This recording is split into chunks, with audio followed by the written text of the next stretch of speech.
Joe English Hill, a prominent landmark on the southern edge of New Boston.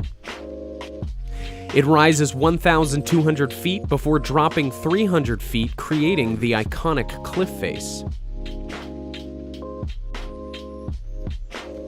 Its mention in history dates as far back as the early 1700s, long before any English settlement had made it much farther than Dunstable, or now known as Nashua. In fact, the area was feared during a time of the Queen Anne's War, when the French agents encouraged local Native American tribes to harass any migrating English citizens.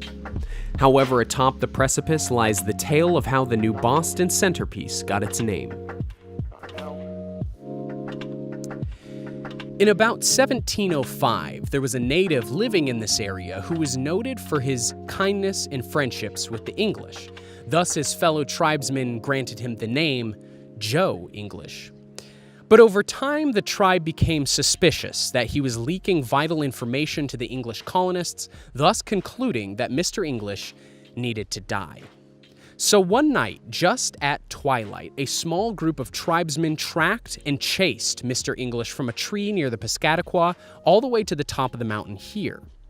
But about halfway up the ascent, Joe English slowed his pace, intentionally closing the gap between himself and his pursuers, and he waited until just at the last second before he hid behind a jetting out rock over the cliff face, and his fellow tribesmen, who were so eager to have finally caught up to him, overlooked the cliffside in the darkness and fell to their death. Or at least that's how the story goes.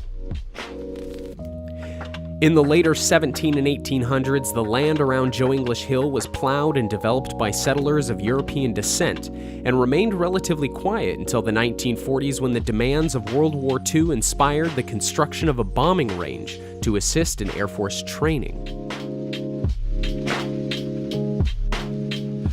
It was here, in the forests surrounding Joe English Hill and Joe English Pond, that Colonel John Moore saw potential in the uniqueness of the hill as a way of practicing elements of surprise concealed by the massive rock face, and as a backboard to absorb any ricocheted ammunition from grounded machine guns.